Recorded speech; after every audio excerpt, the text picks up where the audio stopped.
warahmatullahi wabarakatuh. Nah, pada kali ini kita akan mempelajari tentang generic skill ya, generic skill. Tujuan pembelajarannya adalah setelah mempelajari bab ini, kalian nanti memahami pentingnya informatika dan memahami keterampilan generik atau generic skill untuk kolaborasi, merencanakan satu pekerjaan, dan mengomunikasikan hasil pekerjaan dengan efektif dan menarik. Itu tujuan pembelajaran dari generic skill. Nah, selanjutnya generic skill itu apa? Pengertian generic skill. Generic skill, generic itu umum, skill itu keterampilan atau kemampuan ya. Jadi keterampilan generik dalam keilmuan didefinisikan sebagai kemampuan dasar yang sifatnya umum dan bisa diaplikasikan ke berbagai ilmu-ilmu khusus lainnya. Kalau JIP 2002 ini menjelaskan bahwa kemampuan generik berhubungan dengan pekerjaan khusus atau yang berkaitan dengan kehidupan sosial. Nah, keterampilan yang sifatnya umum dimiliki oleh seseorang. Jadi seseorang itu harus memiliki keterampilan atau kemampuan yang umum ya, yang tidak hanya khusus, tapi umum. Misalnya kemampuan umum itu ya kemampuan yang bisa diaplikasikan atau diterapkan ke bidang-bidang pekerjaan yang lainnya. Jadi kalau ada seorang anak bisa pandai dalam ilmu komputer, nah generic skillnya tidak hanya ilmu komputer saja, tapi si anak tadi bisa menerapkan generic skillnya ke bidang yang lainnya. Misalnya ada kawannya yang lain yang bisa di bidang matematika. Nah, itu jadi bisa membantu juga di bidang matematika, tapi yang sifatnya umum. Nanti yang sifatnya umum itu yang seperti apa generic skillnya, nanti kita bahas. Nah, itu lebih juga generic skill itu untuk kehidupan sosial, itu yang paling banyak ya, untuk kehidupan sosial. Karena kehidupan sosial itu tidak memerlukan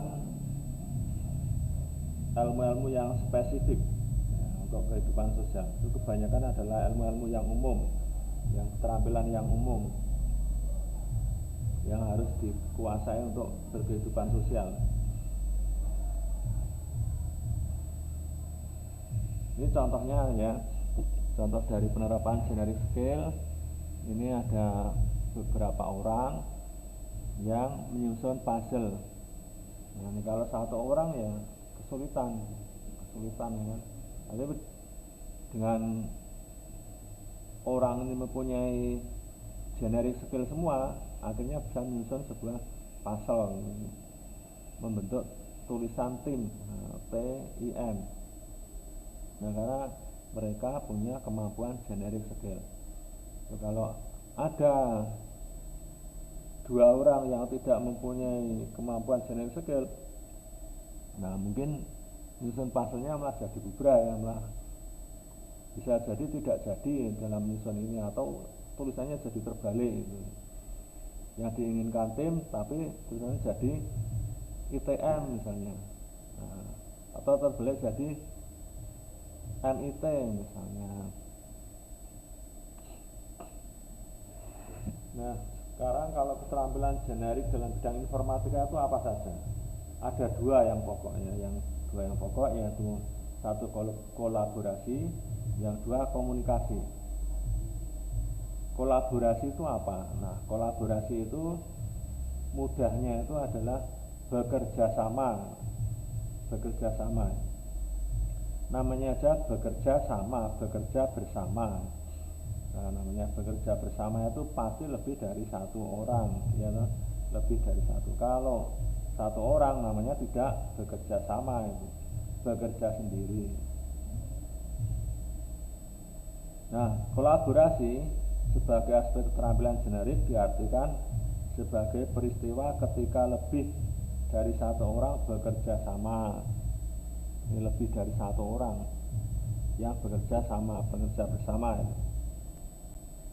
Misal, nanti untuk keterampilan kolaborasi itu ada acara bakti sosial di suatu tempat. Nah, acara bakti sosial itu pasti memerlukan banyak orang nih ya, banyak orang. Seperti ini gambarannya ini. Kalau ini gambarannya menyusun sebuah puzzle itu ya, kalau dilakukan banyak orang itu cepat ya, nanti cepat. Kalau dilakukan sendiri mungkin lama. Nah, misalnya kita kembali ke acara bakti sosial. Bakti sosial apa mungkin dilaksanakan secara sendiri? Bapak yakin tidak mungkin ya, karena untuk bakti sosial ini pasti perlu orang banyak. Misalnya nanti siapa pemberi dana? Pemberi dana ya tidak mungkin satu orang pemberi dana. Kemudian dana itu mau dibelanjakan kemana? Siapa yang belanja, di mana harus belanja, nanti belanjaan itu siapa yang membawa, dibawa dengan apa, ya.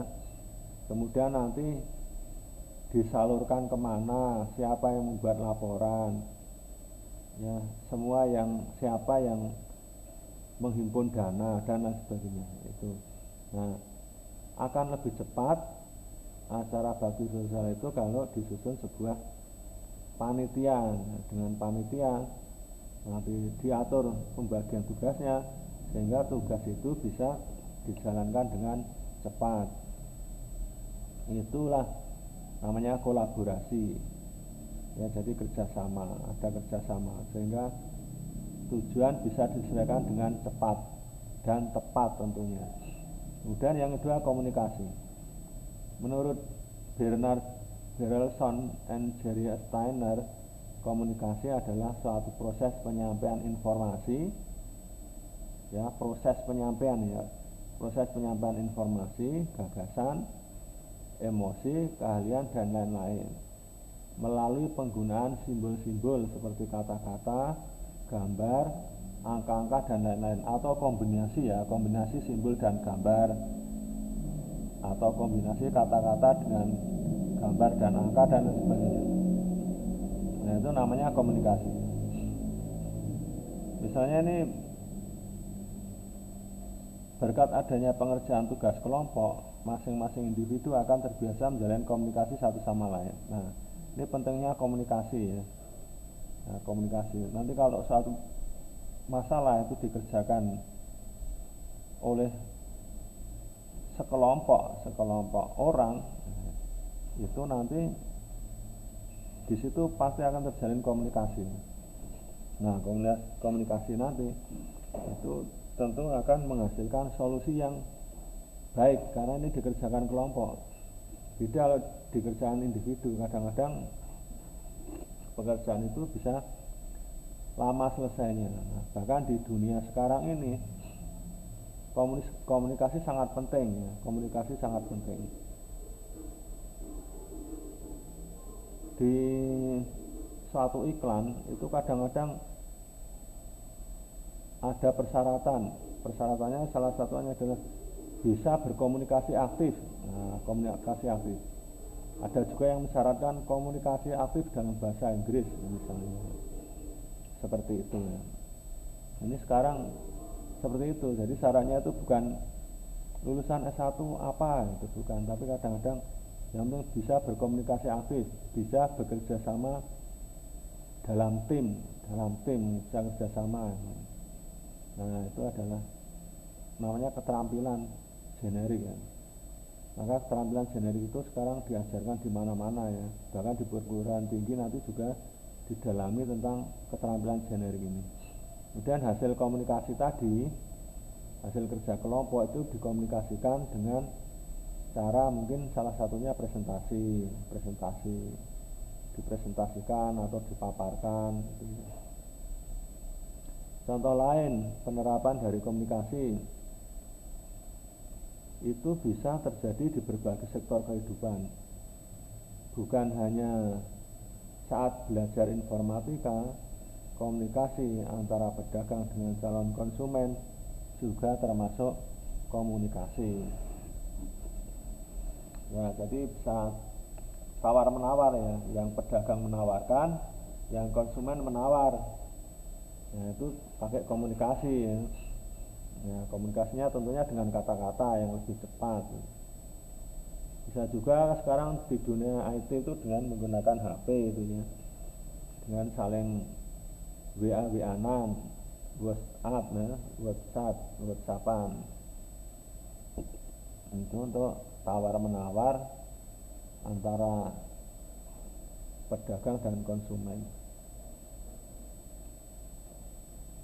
Kemudian apa dan mengapa perlu belajar informatika? Informatika itu apa? Informatika adalah bidang ilmu mengenai studi, perancangan, dan pembuatan sistem komputasi serta prinsip-prinsip yang menjadi dasar perancangan tersebut. Nah, sistem komputasi ya. Ini misalnya sistem komputasi itu komputer itu kan sistemnya tentunya ada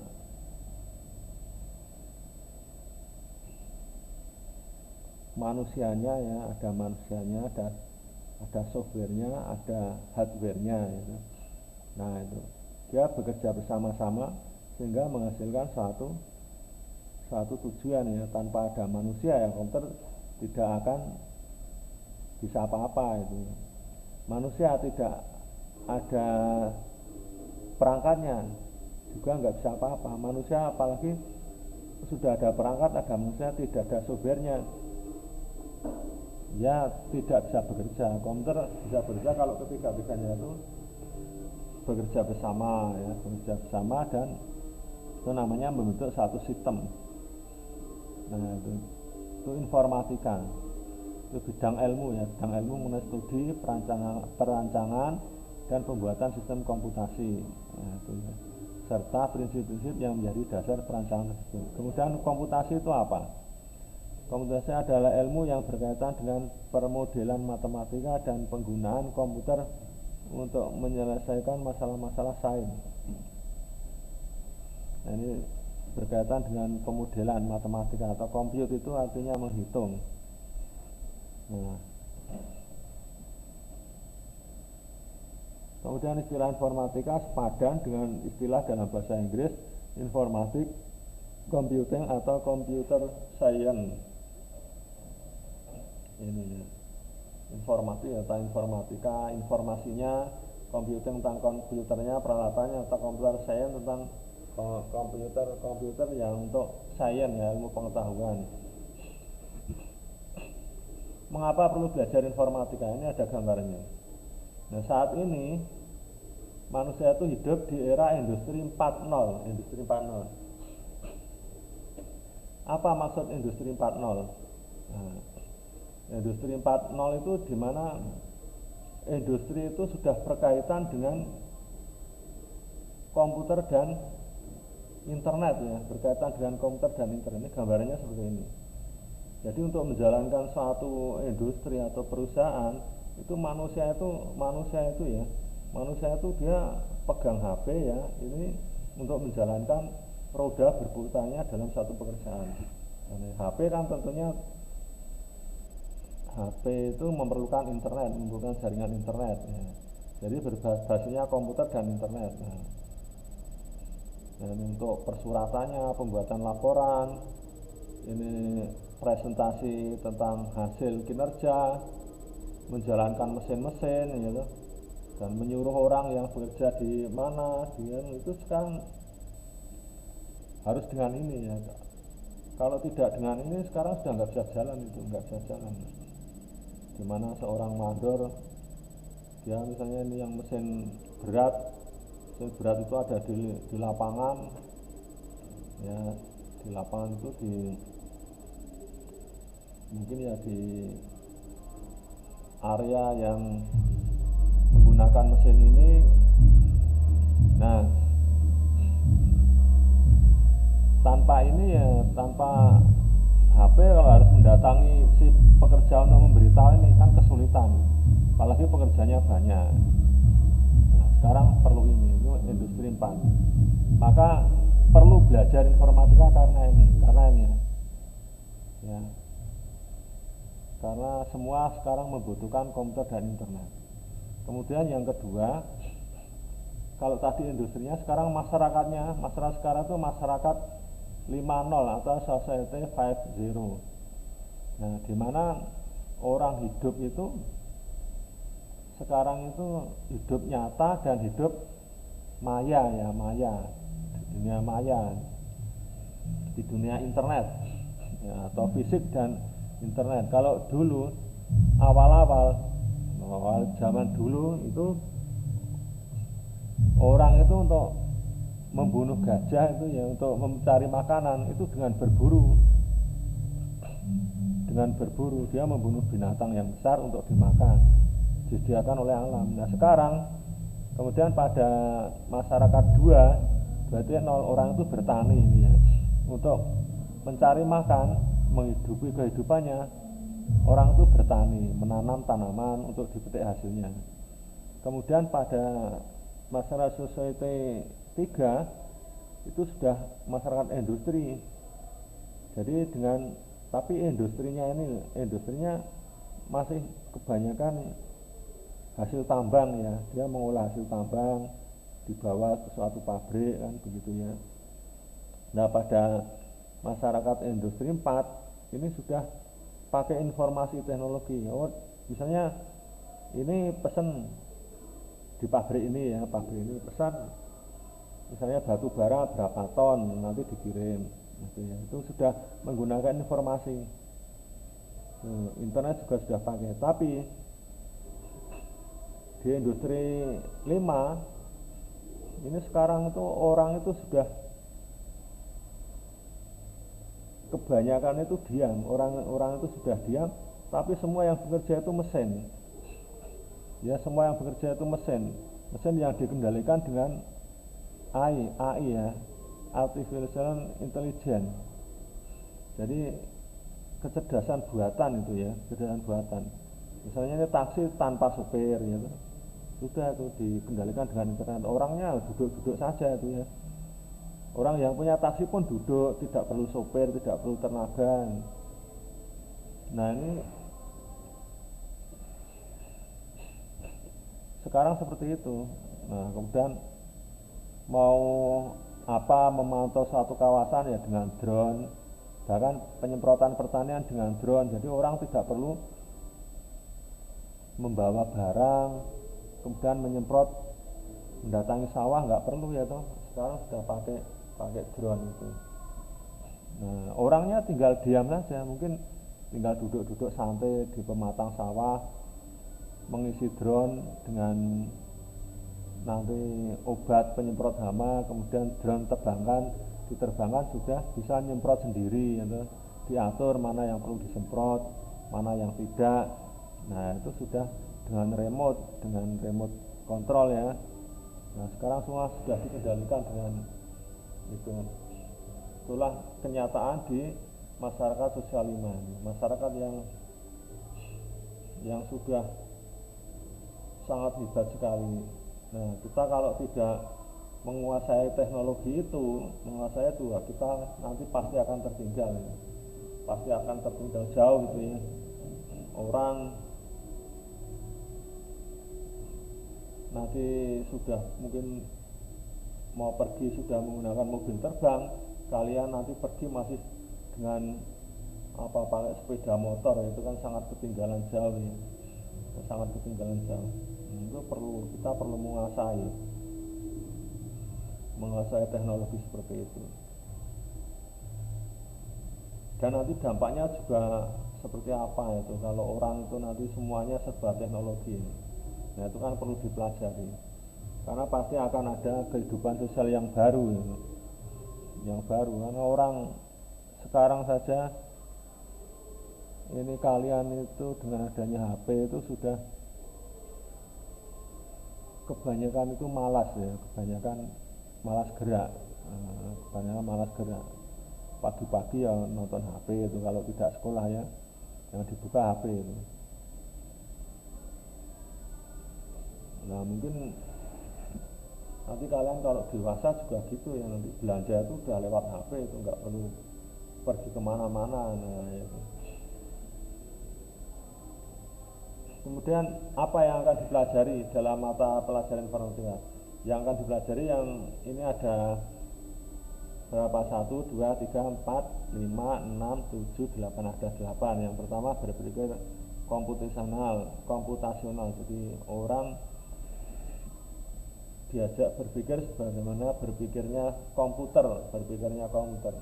Komputer itu berpikir secara teratur. Jadi komputer tidak akan berpikir secara loncat-loncat, tidak bisa seperti manusia. Kalau komputer misalnya disuruh berpikir untuk menayangkan tayangan ini, ya sudah, yang dipikirkan menayangkan tayangan ini saja ya. Tapi kalau manusia tidak. Manusia mungkin menerangkan, tapi bisa sambil melihat kalian, bisa sambil memikirkan yang lain, bisa sambil menggerakkan tangan, mengambil apa gitu, bisa sambil menulis, sambil menerangkan, itu bisa. Kalau komputer nggak bisa itu. Nah, itu kelebihan manusia. Tapi kita disuruh untuk berpikir sebagaimana komputer, agar terencana, terukur gitu ya.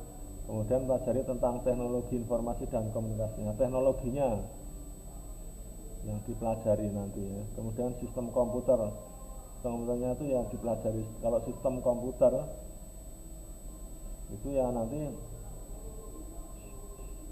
ada itu tadi ya yang dijelaskan,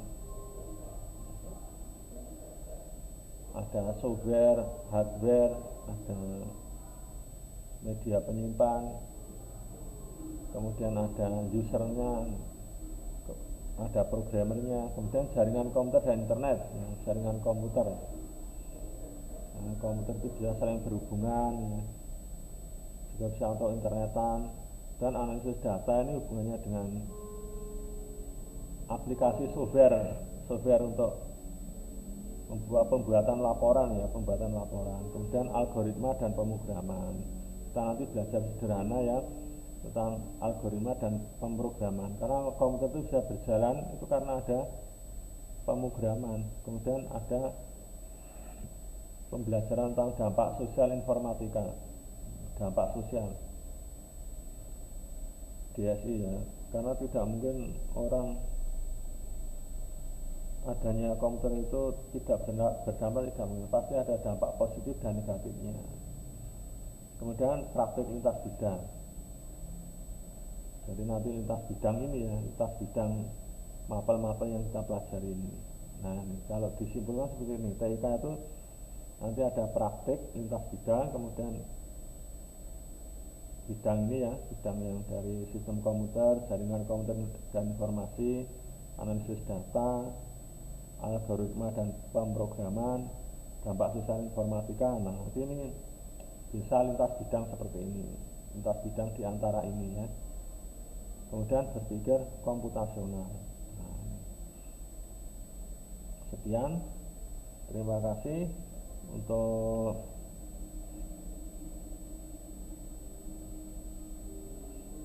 tugasnya menyusul. Assalamualaikum warahmatullahi wabarakatuh.